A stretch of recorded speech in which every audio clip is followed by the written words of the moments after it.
So I just returned to the monastery yesterday quite late. I haven't given a Dhamma talk for quite a time because I was quite long sick and not capable to sit properly. So it's a first since a long time. But before I start, I like to give some advice, because sometimes when you meditate, there might be some disturbances. Sometimes you might do cough, or you have a car revving, or some guy start with a chainsaw, and you might be irritated because of the sound. The sound is disturbing your meditation. And there are two ways of handling it. The one is you're getting angry, and the other way is you feel sorry for the person because definitely he's sick or is in an unpleasant bodily state, or there is a lack of social awareness, or he has to do his job, maybe to cut down something. So the reason why we get angry is because you like to be peaceful, and that is disturbing your peace. And then this flame of anger comes up, and this is disturbing your meditation even more.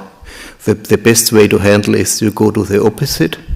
You reflect about the situation and think, in the moment we had 4 monks who got COVID and 1 anagarika, and after the COVID is solved, there's often some lung problems, so there's coughing coming.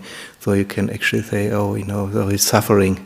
So get his metta, spread his metta to this person, and then your meditation is fine, because metta is helping the meditation and you're getting peaceful.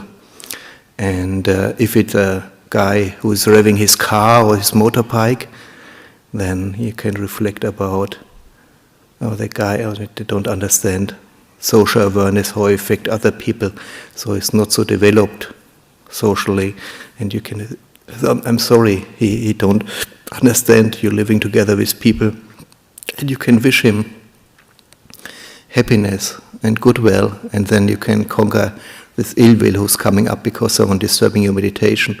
And the same with working. And you see some guys outside have to cut down a tree, and you just start meditating. You say, it's so nice, I don't have to do that. The guys are doing it. You spread your metta to them, and then your meditation is flourishing. But if you get angry, it's never helping with your meditation. Ajahn Chah said, it's not the sound disturbing you disturbing the sound. Because when you hear the sound of a river, then it's not disturbing you. If you have the sound of a bird, you say, that's very nice. So the attitude to the sound which makes the difference. So in case we meditate and there's a disturbance, then we can choose in which state we go, and the better is to go into a helpful state than instead of an unhealthy one. Okay, only some advice. Namo tassa bhagavato arahato samma sambuddhassa. Namo tassa bhagavato arahato samma sambuddhassa. Namo tassa bhagavato arahato samma sambuddhassa.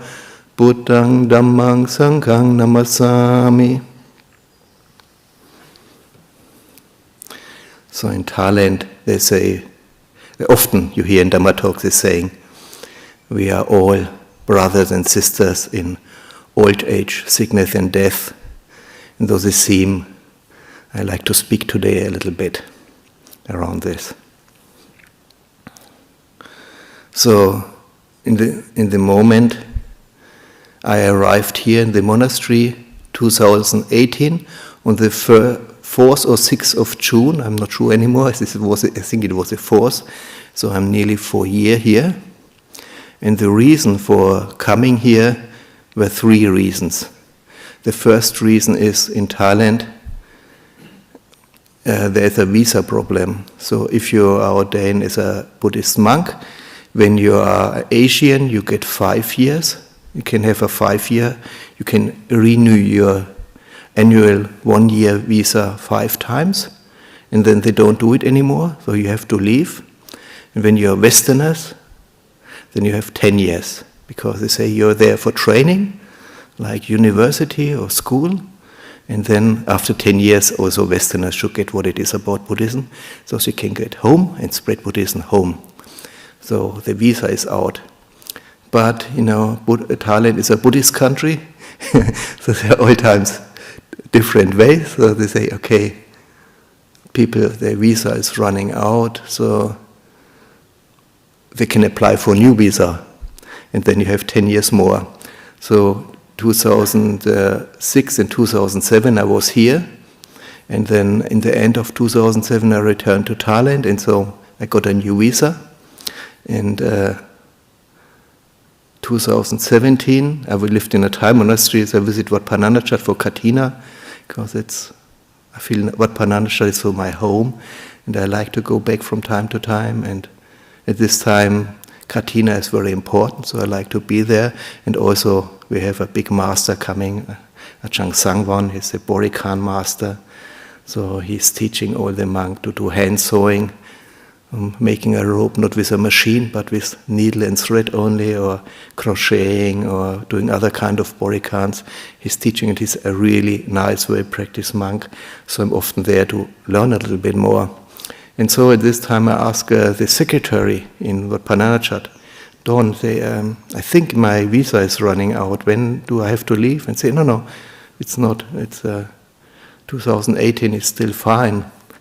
So I went back to the Thai monastery, and then I get the call, say, oh, I'm very sorry, I tried to extend your visa and they didn't extend it anymore, so you have 3 weeks to leave the country. So I asked him, I'm booked to help with the ordination of the kids for the summer holidays, like all years before, though I like to help there, so I asked permission if I can have a tourist visa for 3 months, so I can help there, and they granted for, I leave the country, go to Laos and ask for a tourist visa, so I have 3 months more. And so after the 3 months I had to leave, and I said, I really like Chithurst, so I'm going to Chithurst. And so this was one of the reasons I came, because I have to apply for a new visa. You go outside. I could have come here and only ask for a new visa, and then the monastery in Thailand have to consent, so you can come there and stay with them, and then they would give you a new one. You're 10 years more. And the other reason why I came is that I actually had already for a few years problem with my hip, with walking, and it didn't know what it is exactly. So in Thailand the people are really good with herbal treatment or massage and acupuncture, and after I got treatment it went better and it disappeared, and I said, now I'm nearly back and I only need my strength back, and then it came back. So I thought, if I have to leave Thailand, the medical system here is much better than in Thailand, so I can check it out what it is. And the last reason is because my father was quite old, and so I thought I'm a little closer, so I can visit him, so I spent a little time with him before he passed away. So I came here, and I got also treatment, and it didn't work. So I went to a professional, and though they checked it, they actually, it's very, very bad. You have actually arthritis, and it's so bad the bone can break at any time. So we have to do the operation very quick. The strange thing is, normally the people are totally in pain. When they have this, they need really a strong painkiller, but I didn't have pain. I only had a little pain from this strange walking, when you don't walk correctly, when you have this limp. So I have this muscle problem of this strange, the muscles are not used regularly, so I had some muscle problem if I went over to it, but it wasn't bad. So when I was scheduled for having my operation, then 3 days before I had to do my operation, COVID hit us and they cancelled all operations, so I had to wait. And it was so bad that I was living there in the Mandala Mana, And the maximum I could do was walking to the house once a day, one time. It was the maximum. And sometimes I couldn't do it, and it went more and more down. So I actually, in the end, I just could go to the bathroom alone without crutches. So, also having a weak immune system and COVID, so I was advised to be in quarantine. So in the end, I was 2 years in quarantine. I got my operation. After operation, to be very careful again, not to get. So I was 2 years in quarantine alone in the hut, and I thought about it, what it mean. I felt like Ajahn. I felt like being 80 already. You are totally depending on other people. I couldn't go to the meal. I couldn't sit because there was too much pressure on my hips. So I couldn't go to the morning and evening chanting. So I was all time in the hut. And if I had sort of this reclining chair, so in the morning I was sitting there, and in the afternoon I was lying, because lying was the only thing I could do. And the only thing, so I was peaceful at this time, and I didn't have any problems not to have many conversation. So it felt quite okay for me. I was only quite weak. And after I was back to normal, I realized I don't understand how I did that. Because people already have problem when they have to do quarantine because of COVID. It's already a problem, and I did it for 2 years. But my practice was only to stand it, patient endurance, and being peaceful, not to get angry with circumstances.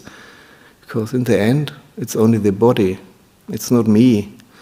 The problem is when we start identifying with the body. So I had the feeling, okay, that's a good experience, so I can feel already how old age is, so I can reflect about it. And so it was quite a good experience to reflect how weak we actually are, how easy it is to get sick and difficult to control. But during this time, 3 years ago, my father had a stroke, and so I had to go to old people home, and his brain was affected. So after my operation, and when I was fit enough to travel, I got this call from my mom and saying, "Your father is dying. If you like to see him, you have to come quickly." So in September, during Vasa, I flew home to see him last time, and he totally recovered. So he had still some problem with speaking, but he was a headmaster of the local school, so he is good in talking. So he liked to talk, but you don't understand what he's talking, because the words, he's saying the wrong words. It's totally mixed up. So he's speaking with you, and you don't understand. And my family is coming from the Sudetenland. That's an area in what is now Czech, where 800 years German were living with Czech, what is now Czech, together in harmony. And because of the Second World War, the Germans were kicked out, which was quite traumatic for them, because they lost their home. But I can understand why they did react so extreme, because Prague did suffer a lot during the Second World War, because the head of the SS, the second in the hierarchy, Heydrich, was the head there, and he was a super Nazi, and it was really extreme. So the people there had really to suffer under the Germans. So they kicked them out. But so my parents lost their home, and my father having this stroke. Sometimes he speaks Czech. And I say, "Father, I don't understand Czech. Can you speak German again?" And he don't understand it. It's quite funny. And he's speaking a different language and is not getting it. So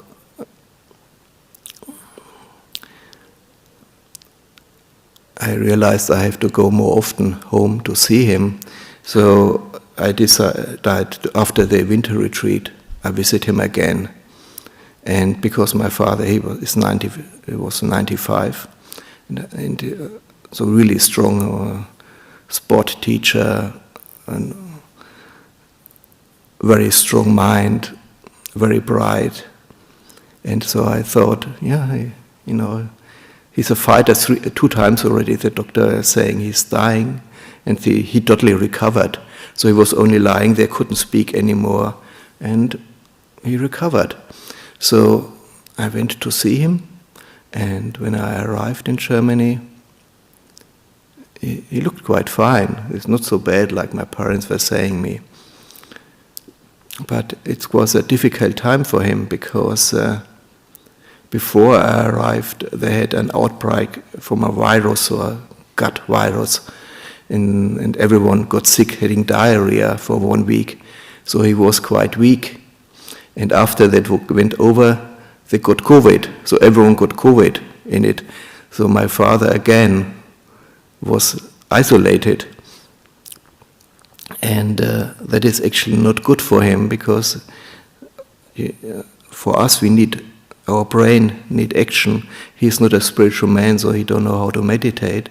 So if he don't have people being with him, then he only sits there a full day. And so after he got COVID, my mom got COVID. So again, she couldn't visit him. And you could feel that. So when I arrived, so he was quite a long time in isolation, and so it was not so good for him, but he was still quite active. I remember first day it was not so good. The second day when I came alone. And I say, hi. And he said, oh, hello, how are you doing? And he said, my oldest is coming. So he directly recognized me. And so we were speaking, and he was complaining about something. I didn't understand what it was. So he was speaking the full day, and I asked him, how is he doing? And he said, it's fantastic, I'm feeling very well. So my father had this gratitude of not being too much attached to his body. So often he didn't say when he had something. So it did need quite a long time before my parents realized he was deaf on one ear, because he didn't like to bother other people. Before they realized why he had problems to hear, so because one ear wasn't functioning anymore. And so that is actually a very good attitude when you get old. So to see the body only as a vehicle. So for me it wasn't a big problem. So for the 3 weeks I was with him, I could see it more and more on decline. So it was really quickly where he went down bodily and mentally. And as a Buddhist, it was not a big problem for me, because it was only a body. It was a problem for my mom, because he was all times a strong guy. So she associates his relationship, he said, that is not my husband anymore, because his brain was not working perfectly anymore, and his body was so frail. And she couldn't handle it, to see him getting so old and, having problem with going to the bathroom and things like that. You have to help him. And sometimes he didn't know where he is, so he peed somewhere, and he didn't realize it was actually a room. Sometimes he walked to another room from another person and saw this the toilet. Unfortunately, it wasn't. So, and my mother was really upset about it. And I say, that's where's the problem, It's an old people home, so they're actually taking care that it's normal. Things like that happen. Why are you getting irritated about it? So I don't understand. I say, this, it's embarrassing when my husband is doing some so weird things. I say, it's only because he don't understand what's going on. And so I realized the problem for my mom is she cannot look beyond the identification about with the body or with the mind. When you meditate, you realize, I'm not my mind. my mind does what he likes. If I like to be peaceful, your mind is getting you a lot of ideas who make you not peaceful. So it's very difficult to control your mind. He's doing what he likes. And also with the body. And then there was time to leave, and I said goodbye to my father, and I said, we come back. And but I had to go because Vesak was coming, and there's a Thai meditation group, 1.5 hours with a car there in Bavaria, and so I'm staying with them. So I went there and did the Vesak, and the next day the Thai woman who was my host, she had her best birthday, so we did birthday meditation in the morning, and then we did the meditation a little earlier because of the birthdays. They were having a barbecue outside. Unfortunately, 2/3 of the people who were coming, there were 5, 6, or 6, only did come because of COVID and all that. There were only a very small group, only the colonel of the group did come. And so they had a barbecue. 3 or 4 of them, they had taken 8 precepts. And I found it amazing. I told them, Roland, you don't have to do that. Stay with them and have something. It's okay. Give you a break. They say, I'm not doing 8 precepts today. You don't have to do that. And they say, yeah, but I like to do it. And I found it really amazing. It's for a lay person to follow the 8 precepts and then going to a barbecue party and you're sitting there with your Coke and don't have some of this fantastic food they have. I was quite... They are really people with a lot of paramis. He told me he was just recently in Thailand, and because of COVID, he couldn't travel where he normally traveled during the cold season, so he went at the end of the cold season, beginning of hot season, and he went with a group of monks to do tudong, and I said, that's terrible. In the beginning of hot season, to go on tudong, when you're not adapted to the climate, when you come as a Westerner, here it's winter, you fly to Thailand, and you start walking in the countryside with Thai monks. It's 1 meal, it's a forest monastery, 1 meal a day. And you're not used for the hot climate, and you walk in the full day. But he said, I realized monk is not for me. He was contemplating to ordain. He's over 60. Contemplating and say, no, it's too tough. It's too tough for me. I say, yeah, other monasteries, you don't have to go to Thailand to do this thing, and you can ordain in the West, it's fine. But I say, no, I realized also that he cannot sit so long. Then they walk the full day, and then they sit for 2 hours, and then they said he couldn't do it. And I found it amazing. Someone is doing that, going 2 times a year for 2 months to Thailand, and to spend the most of the time in a forest monastery there, following the traditional routine. It's very difficult for Westerner. It's easy when you ordain as a monk and you're getting used to it, but you go only on holidays, so you're jumping in and directly you have to adapt. And when you're a Westerner, you have eaten a different food, so when you sit and meditate there, you smell different, which is a delight for all the mosquitoes. And it's a delight for all the Thai monks, because there are no mosquitoes going to the Thai monks, because all are going to the Phalang to have some special Western food today. So it's a lot of suffering. After 3-4 months in Thailand, you're eating Thai food, then you smell different, so the mosquitoes are not coming. But if you come only for holidays, you're sitting 20, 25 mosquitoes sitting on you and sucking on you when you're meditating. So they say, some people are really paramis and practicing well.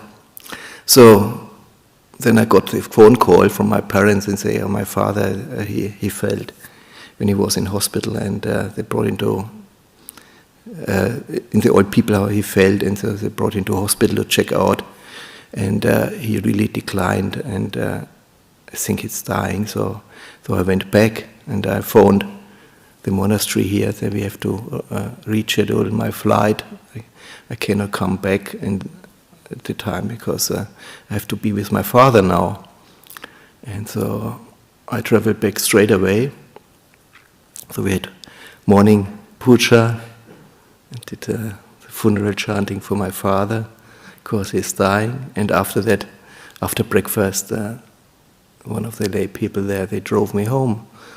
And I was happy that he did that, because my brother is a nurse, so he also came, and so we went to the old people to receive him, to see how he is when he returned from hospital. And the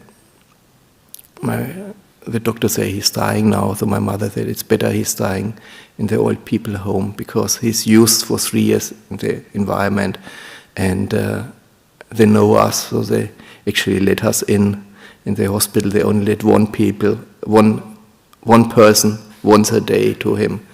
So in the old people home, they let us all in. There wasn't a problem. So we wait for him. He came back, and I realized, it's really bad. He couldn't speak with him. He was only in pain. So the next day, the full family was sitting around his bed, and I thought it's actually quite nice for him. So everyone was there, but on the other side it wasn't it, because it was a little like Italian family. Everyone was speaking, and it was chaotic, and he has this hearing problem, and then he didn't understand. They said actually it was a little too much, and then my brother had the idea, we can try a song, sing a song for him, and put his guitar out, and say, Then my other brother had put his flute out, and do some fluting, and I told him, my father with his ear problem, this is like, this high-pitched tones, it's actually not pleasant. Maybe, maybe it's not neat to do playing on the flute. And so we spent a full day with him, and I decided to stay the night. He had breathing problems, so he was fighting. I could see he couldn't let go. So he's fighting for getting his breathing back, and it was quite difficult to see that. And when someone is dying, the people have often different perception. For example, my youngest brother, he has the idea, best is to take a pill or something, and then you're gone, don't have to go to all this suffering. And I found that it's really bad to think like that. And since 3 years he's saying that, and I say, but you can see, he's still enjoying life sometimes, he's happy if you come. And after I arrived with my father, before he got so bad, he was dying, so I played with him, a game, the board game. And he could still do it. Sometimes he knocked over the small figure you have to move, but he could still, and he realized he really enjoyed it to do that, because there's some mental activity. It's not boring, and so he didn't have to speak. And I realized, even if your body is quite frail and you don't know anymore where you are, and you're peeing somewhere where you shouldn't pee. Once he had to go to the bathroom, and I helped him sometimes with the toilet, but I wasn't very good with how to do that. I didn't know how to move a person on a wheelchair. So my mother once, we are ringing the bell, the nurse is coming. So it was a young nurse, and she was holding his penis, so I could pee into this bottle. And he felt offended, because he didn't understand why this young girl is holding his penis. He was saying to my mom, does she like something from me? Why is he doing that? So he was actually so off. He didn't understand what's going on here. And this was the next day also. He was really offended that someone, encroaching his privacy. And I say, she was new, so he actually didn't realize it was one of the nurses. She just started working there 3 weeks ago or 4 weeks ago. So he didn't know. He was saying, this small fat girl. He didn't only know her name. He said, this small fat girl, why she did do that? And I say, because you cannot do it yourself. So he didn't understand that. I found it quite funny. My mother was quite offended, because he didn't understand why he didn't understand that. And I say, because his brain is not working, that's...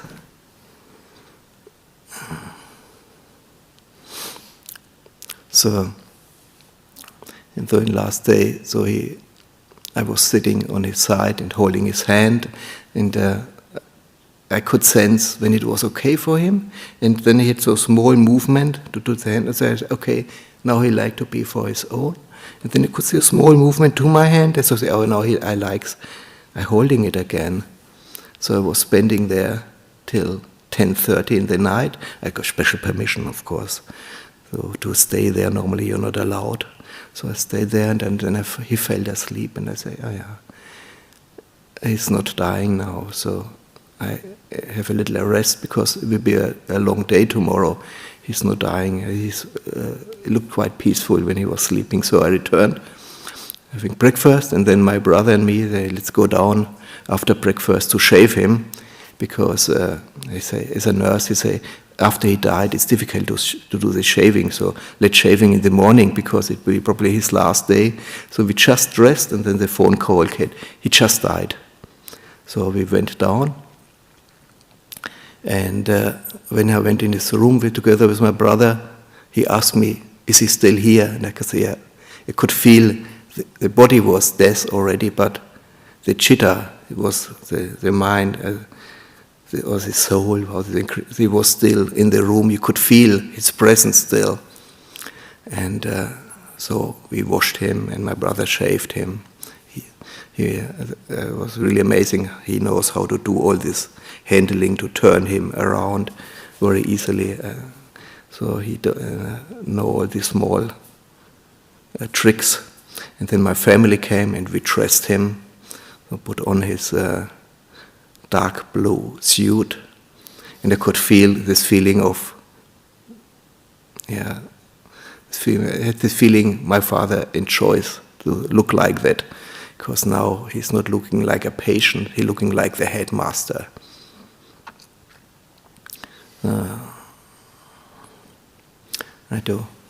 Nobody did know how to do a tie, so I was the only one, so I did the tie. The Winston knot.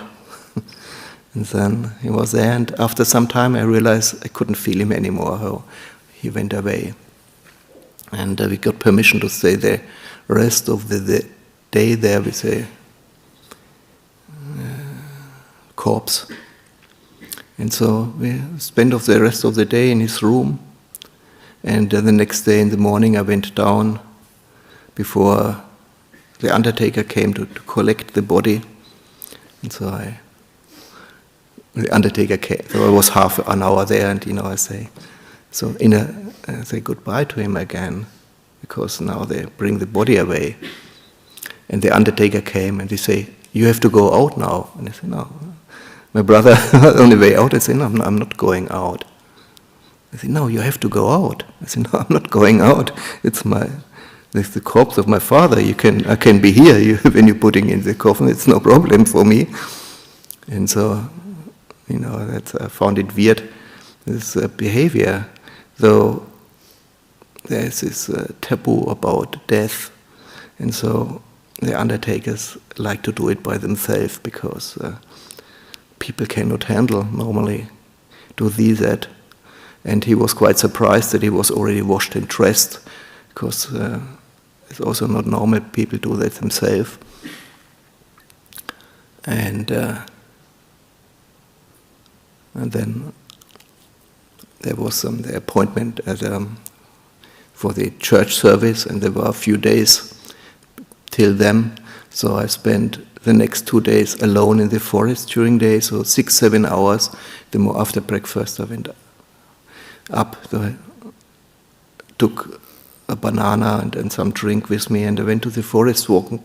And often in Germany they have these benches somewhere, so I sat on benches and reflect about, I lost my father, what it meant to me.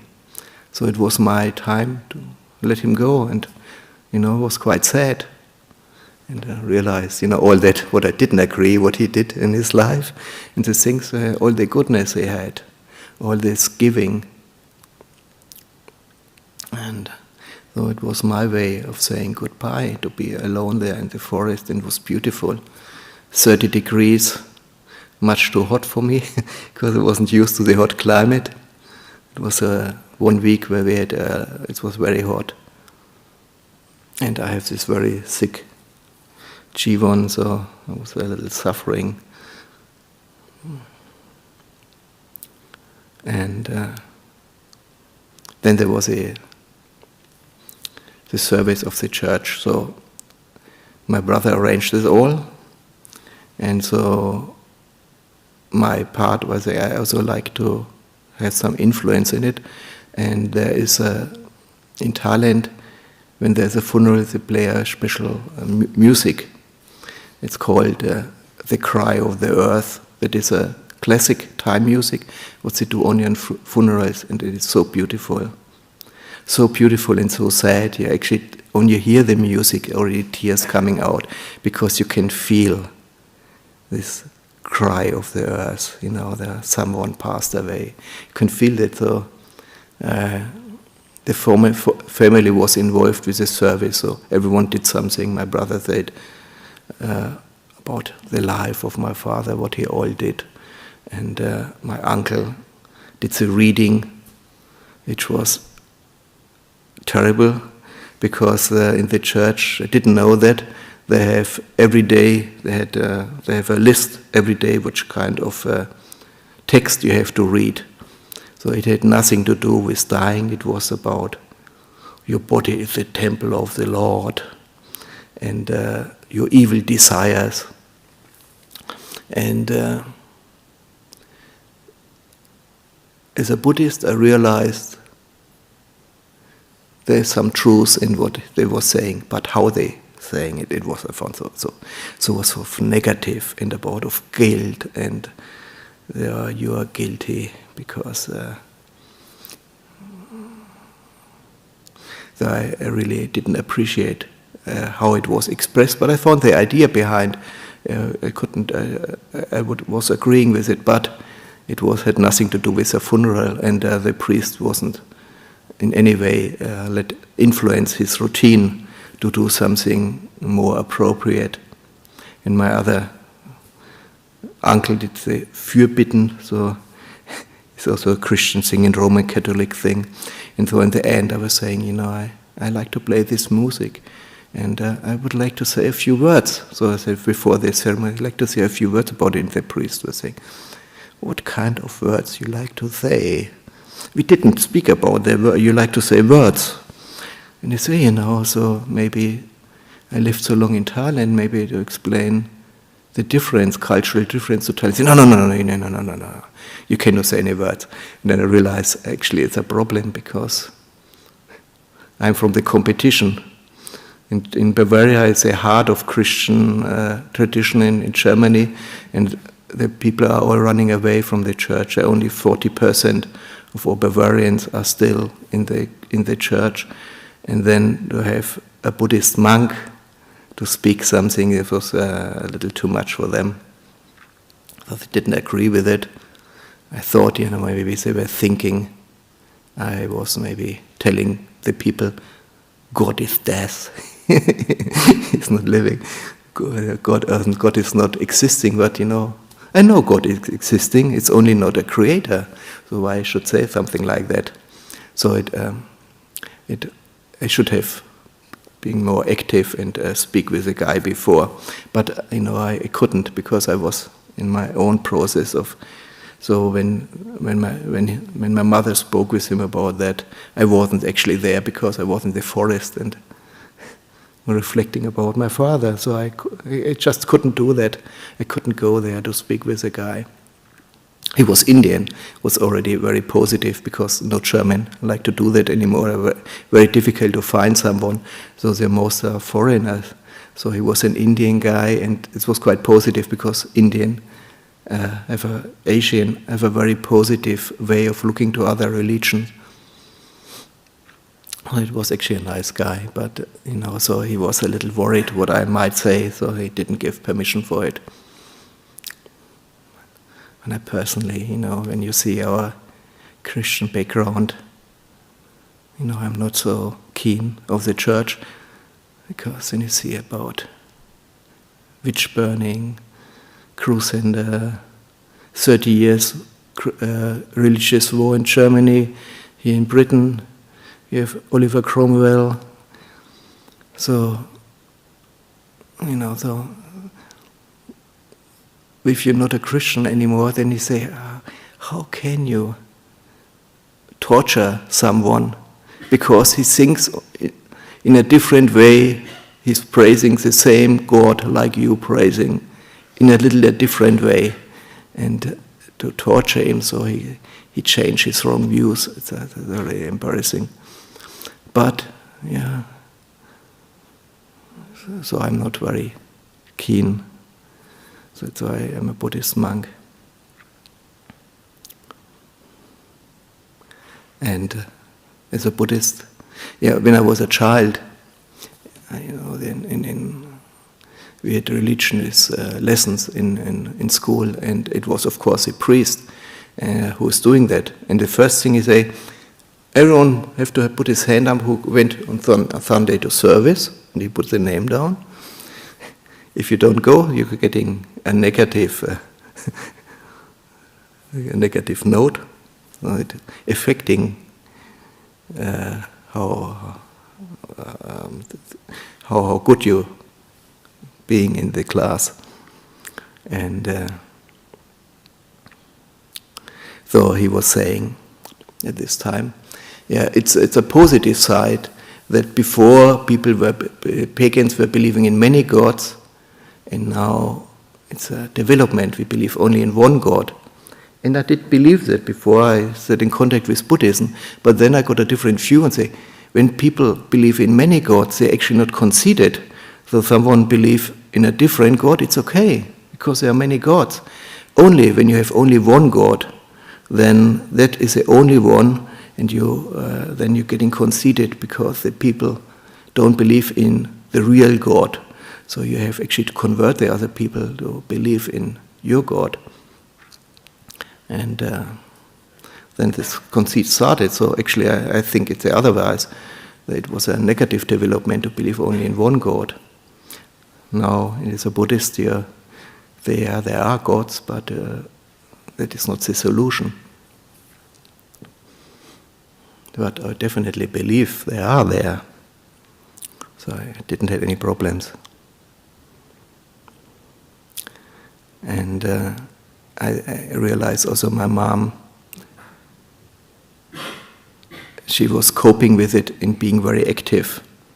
And I had my 2 days of suffering, and I said it will be difficult for her because I'm still there, and you have to do quite a lot of things. All the letters of condolence are coming, you have to answer it. And so when she's alone now, it might be quite bad for her because it's difficult to handle it.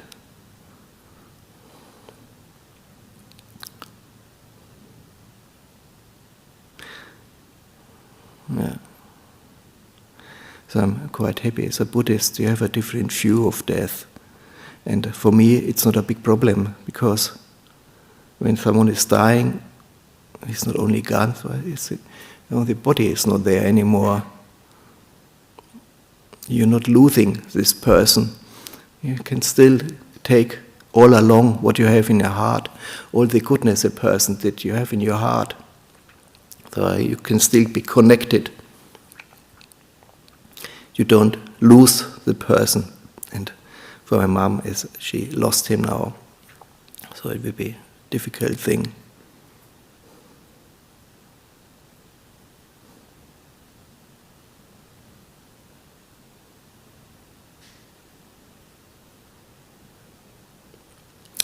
I was in my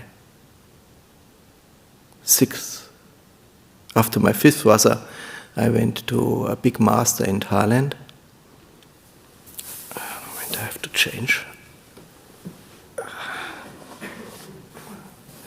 Still cannot sit too long in this position. So when I lived in Thailand,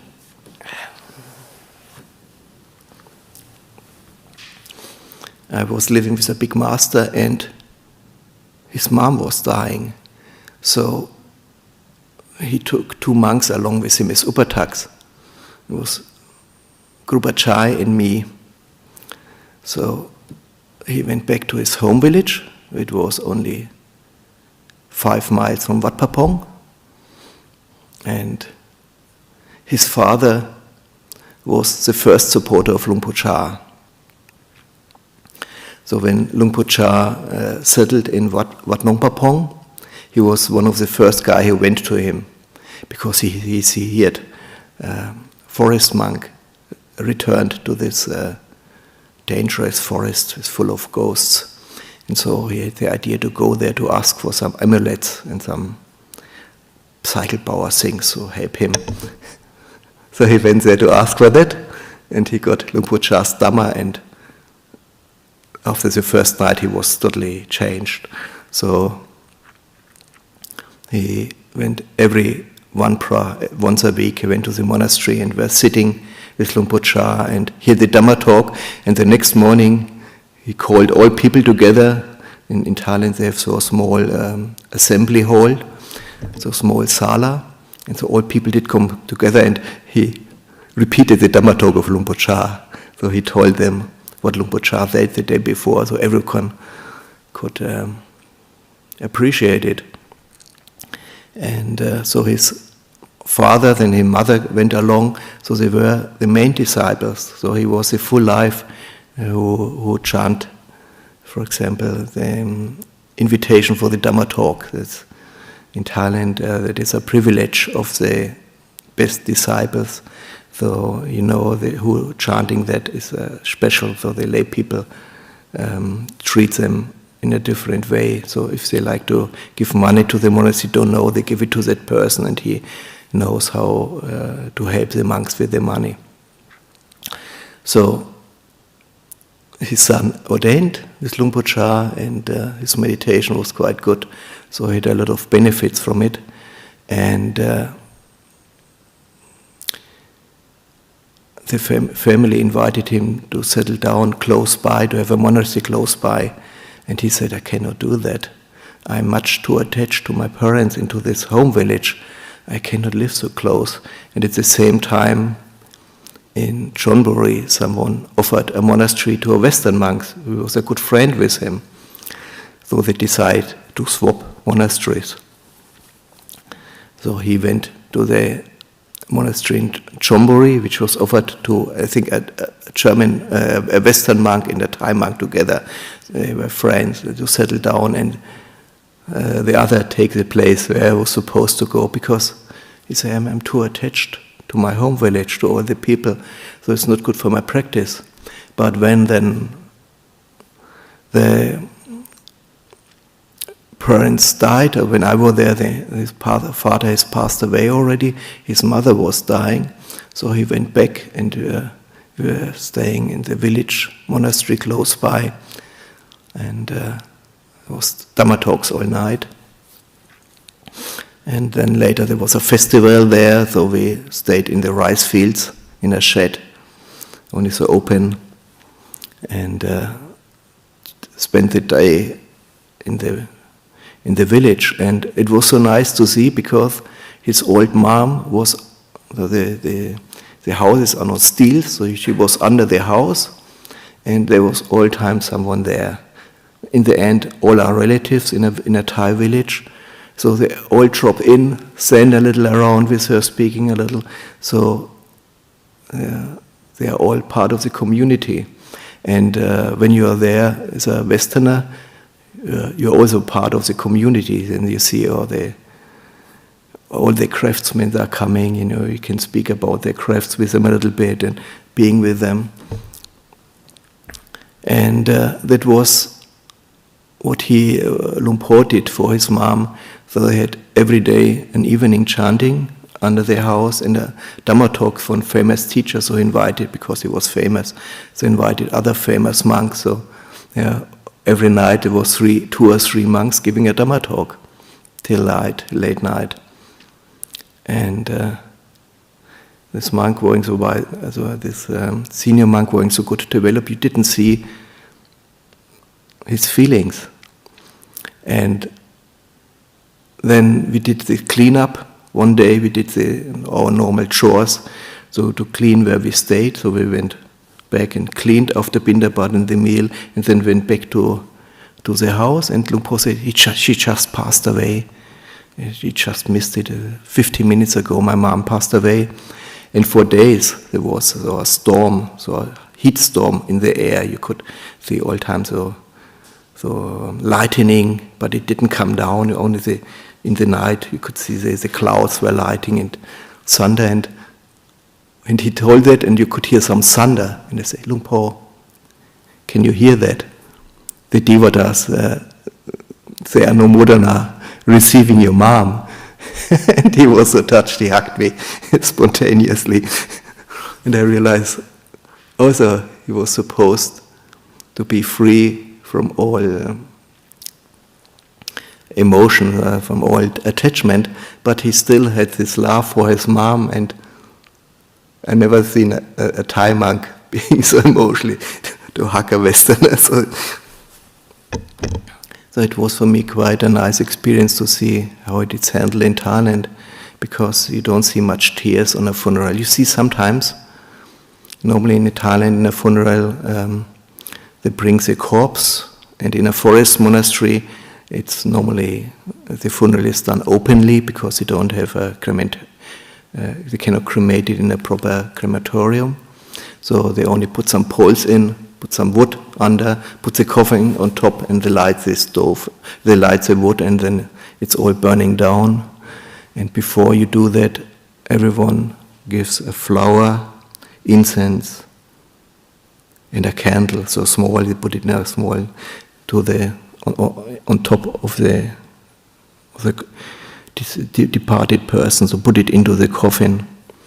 So for asking for forgiveness a last time, and you can look about it, and then you can see tears of the people. But normally it's all quite light, because the Buddhist attitude to death is a very positive one. You're reborn, and you're reborn according to your karma. And if someone lived a life of service for other people, then it's a good possibility, you have a good rebirth. So you don't have to worry much. The only thing is you're losing a loved one, but you don't have this heaviness, what I seen in Christian church. Seeing that, I was so happy to be a Buddhist and have a different view of the world. It's not this heaviness and, it's a lot of strange, heavy feelings in a Christian funeral. So I end there. Eva.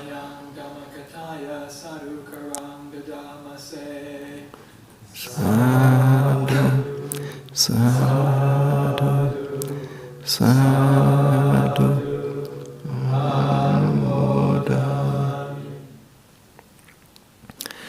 So we are sitting till midnight today, so who likes to do that can do it with us, and who likes to go back home is welcome to do that as well. Thank you for coming.